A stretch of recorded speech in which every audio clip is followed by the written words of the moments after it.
बात उत्तर प्रदेश की कर लेते हैं, जहां सीएम योगी आदित्यनाथ और अखिलेश यादव के बीच की जुबानी जंग तो थमने का नाम ही नहीं ले रही, उल्टा ये और ज्यादा दिन ब दिन बढ़ती जा रही है। देखिए, हम और आप मुख्यमंत्री को योगी आदित्यनाथ के नाम से जानते हैं, लेकिन आजकल अखिलेश यादव जहां भी जा रहे हैं वहां मुख्यमंत्री योगी आदित्यनाथ को मुख्यमंत्री बिष्ट के नाम से बुला रहे हैं, उन पर तंज कस रहे हैं। सुनिए आप भी। यूपी के मुख्यमंत्री योगी आदित्यनाथ विधानमंडल में अखिलेश यादव पर निशाना साध रहे हैं तो एसपी चीफ बाहर यूपी सीएम पर पलटवार कर रहे हैं और लखनऊ में एक कार्यक्रम में शामिल होने के बाद सीएम योगी पर फिर जोरदार हमला बोला। मुख्यमंत्री जी इसलिए सच बोल रहे हैं क्योंकि वो खुद उपद्रवी थे। उनके ऊपर जो मुकदमे लगे 2017 से पहले के हैं और कभी समाजवादियों ने नहीं लगाया, समाजवादियों ने तो बचाया है एक बार को। ये हम स्वीकार करते हैं, गलती है समाजवादियों की कि सहानुभूति रखते हैं कभी कभी, लेकिन सच्चाई ये है उपद्रव, लोगों में झगड़ा कराना, हिंदू मुसलमान करना, आगजनी कराना, नफरत फैलाना, ये मुख्यमंत्री जी का काम रहा है। ये मुख्यमंत्री जी पे धाराएं थीं और ये मैं नहीं कह रहा हूं, हमारे देश के पूजनीय शंकराचार्य जी भी कह रहे हैं और पूजनीय शंकराचार्य यहां तक कह रहे हैं कि लोकतंत्र के मंदिर में गुंडई भाषा अगर कोई इस्तेमाल कर रहा है तो यही हमारे चीफ मिनिस्टर बिष्ट साहब हैं। अब मुख्यमंत्री योगी का वो बयान भी सुनिए जिसमें एसपी चीफ तिलमिला गए। अब उत्तर प्रदेश में भय नहीं बल्कि आस्था के कारण लोग उत्तर प्रदेश के अंदर आ रहे हैं और ये आस्था आज उत्तर प्रदेश के अंदर देखने को मिल रही है। अब कर्फ्यू कल्चर नहीं है, अब जीरो टॉलरेंस कल्चर ने उत्तर प्रदेश को एक नई पहचान दी है। अब दंगों की जगह फेस्टिव और टेम्पल टेक्नोलॉजी इकोनॉमी ग्रो कर रही है, यानी यहां पे ग्रो कर रही है।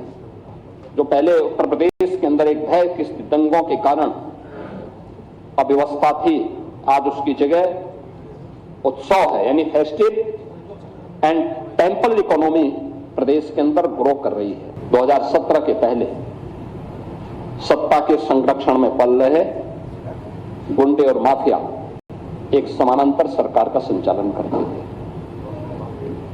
गुंडा टैक्स और अवैध वसूली उत्तर प्रदेश की नियत बन चुकी थी। One district one mafia Uttar Pradesh को झकझोरता था। कानून चंद हाथों की जागीर बन चुका था। मुझे आश्चर्य होता है, समाजवादी पार्टी के लोग गाजी के मेले का समर्थन करते हैं। ये गाजी कौन था? ये गाजी जो भारत की परंपरा और संस्कृति को रौंदने के लिए आया था।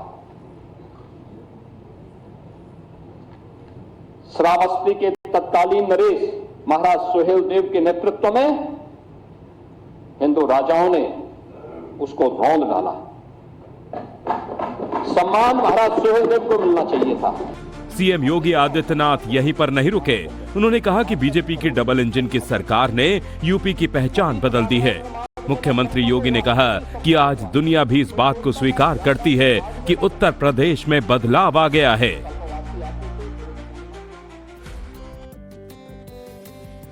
अब बात राष्ट्रगीत यानी वंदे मातरम की करते हैं। जब से सरकार की तरफ से इसे सरकारी समारोह में अनिवार्य किया गया है, विपक्ष तब से ही हमलावर है। विपक्ष लगातार सरकार को घेरने के लिए इस पर कोई न कोई तंज कसता है और हमलावर होने की कोशिश करता है, लेकिन इस बार योगी आदित्यनाथ ने बड़ा पलटवार किया है।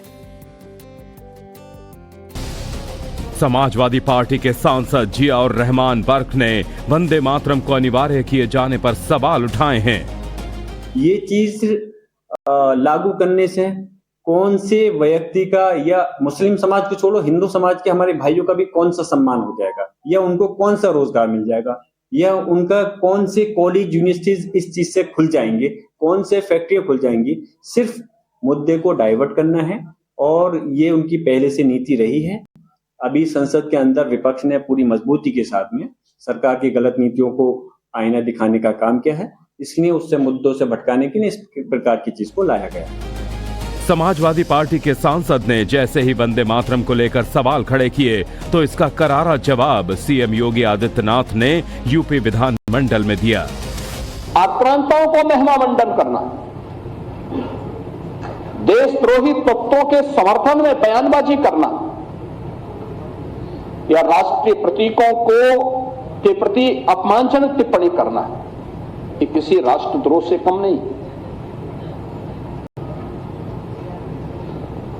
वंदे मातरम का 150वां वर्ष चल रहा है। कुछ लोग हैं उनमें राष्ट्रगीत, जिसे भारत के संविधान सभा ने सर्वसम्मति से सम्मान देकर के राष्ट्रगीत के रूप में प्रस्तुत किया, और हम आभारी हैं प्रधानमंत्री मोदी जी के, जिन्होंने राष्ट्रगीत को अनिवार्य रूप से देश के अंदर लागू करने के लिए एक नोटिफिकेशन जारी करवाया कि राष्ट्रगीत भारत के आन बान शान का प्रतीक है और भारतवासी को अपने पुरातन वैभव पर गौरव की अनुभूति करनी चाहिए। वंदे मातरम को लेकर जिस तरह से सियासी घमासान जारी है, उसको देखकर अंदाजा लगाया जा सकता है कि बंगाल चुनाव में भी ये अहम मुद्दा हो सकता है। बात उत्तर प्रदेश की कर लेते हैं, जहां सीएम योगी आदित्यनाथ और अखिलेश यादव के बीच की जुबानी जंग तो थमने का नाम ही नहीं ले रही, उल्टा ये और ज्यादा दिन ब दिन बढ़ती जा रही है। देखिए, हम और आप मुख्यमंत्री को योगी आदित्यनाथ के नाम से जानते हैं, लेकिन आजकल अखिलेश यादव जहां भी जा रहे हैं वहां मुख्यमंत्री योगी आदित्यनाथ को मुख्यमंत्री बिष्ट के नाम से बुला रहे हैं, उन पर तंज कस रहे हैं। सुनिए आप भी।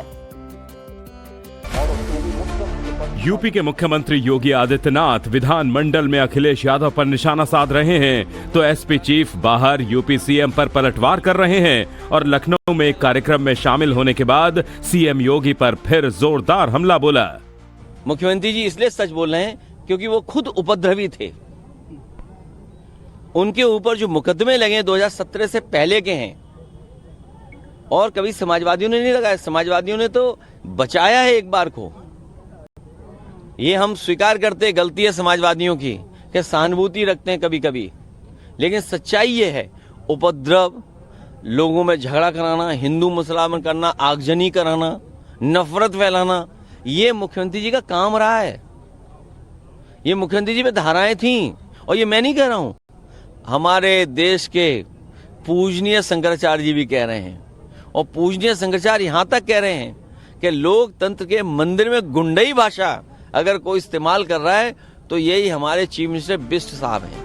अब मुख्यमंत्री योगी का वो बयान भी सुनिए जिसमें एसपी चीफ तिलमिला गए। अब उत्तर प्रदेश में भय नहीं बल्कि आस्था के कारण लोग उत्तर प्रदेश के अंदर आ रहे हैं, और ये आस्था आज उत्तर प्रदेश के अंदर देखने को मिल रही है। अब कर्फ्यू कल्चर नहीं है, अब जीरो टॉलरेंस कल्चर ने उत्तर प्रदेश को एक नई पहचान दी है। अब दंगों की जगह फेस्टिव और टेम्पल टेक्नोलॉजी इकोनॉमी ग्रो कर रही है, यानी यहां पे ग्रो कर रही है। जो पहले उत्तर प्रदेश के अंदर एक भय की दंगों के कारण अव्यवस्था थी, आज उसकी जगह उत्सव है, यानी फेस्टिव एंड टेम्पल इकोनॉमी प्रदेश के अंदर ग्रो कर रही है। 2017 के पहले सत्ता के संरक्षण में पल रहे गुंडे और माफिया एक समानांतर सरकार का संचालन करते थे। गुंडा टैक्स और अवैध वसूली उत्तर प्रदेश की नियत बन चुकी थी। One district one mafia Uttar Pradesh को झकझोरता था। कानून चंद हाथों की जागीर बन चुका था। मुझे आश्चर्य होता है, समाजवादी पार्टी के लोग गाजी के मेले का समर्थन करते हैं। ये गाजी कौन था? ये गाजी जो भारत की परंपरा और संस्कृति को रौंदने के लिए आया था। श्रावस्ती के तत्कालीन नरेश महाराज सुहेल देव के नेतृत्व में हिंदू राजाओं ने उसको रौंद डाला। सम्मान महाराज सुहेल देव को मिलना चाहिए था। सीएम योगी आदित्यनाथ यहीं पर नहीं रुके। उन्होंने कहा कि बीजेपी की डबल इंजन की सरकार ने यूपी की पहचान बदल दी है। मुख्यमंत्री योगी ने कहा कि आज दुनिया भी इस बात को स्वीकार करती है कि उत्तर प्रदेश में बदलाव आ गया है।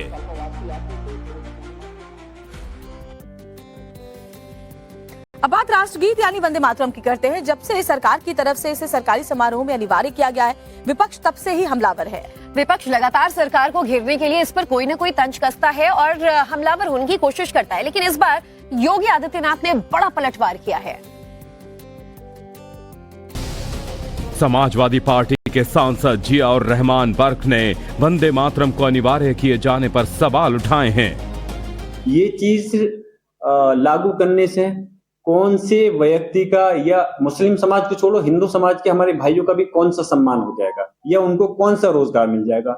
या उनका कौन से कॉलेज यूनिवर्सिटीज इस चीज से खुल जाएंगे, कौन से फैक्ट्रियां खुल जाएंगी। सिर्फ मुद्दे को डाइवर्ट करना है और ये उनकी पहले से नीति रही है। अभी संसद के अंदर विपक्ष ने पूरी मजबूती के साथ में सरकार की गलत नीतियों को आईना दिखाने का काम किया है, इसलिए उससे मुद्दों से भटकाने के लिए इस प्रकार की चीज को लाया गया। समाजवादी पार्टी के सांसद ने जैसे ही वंदे मातरम को लेकर सवाल खड़े किए तो इसका करारा जवाब सीएम योगी आदित्यनाथ ने यूपी विधानमंडल में दिया। आक्रांताओं को महिमामंडन करना, देशद्रोही तत्वों के समर्थन में बयानबाजी करना या राष्ट्रीय प्रतीकों के प्रति अपमानजनक टिप्पणी करना, ये किसी राष्ट्रद्रोह से कम नहीं। वंदे मातरम का 150वां वर्ष चल रहा है।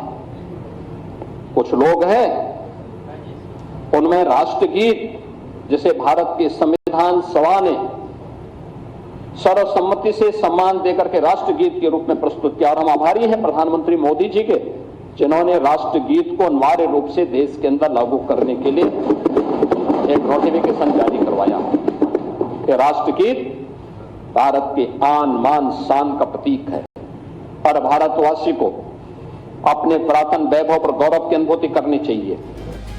वंदे मातरम को लेकर जिस तरह से सियासी घमासान जारी है, उसको देखकर अंदाजा लगाया जा सकता है कि बंगाल चुनाव में भी ये अहम मुद्दा हो सकता है।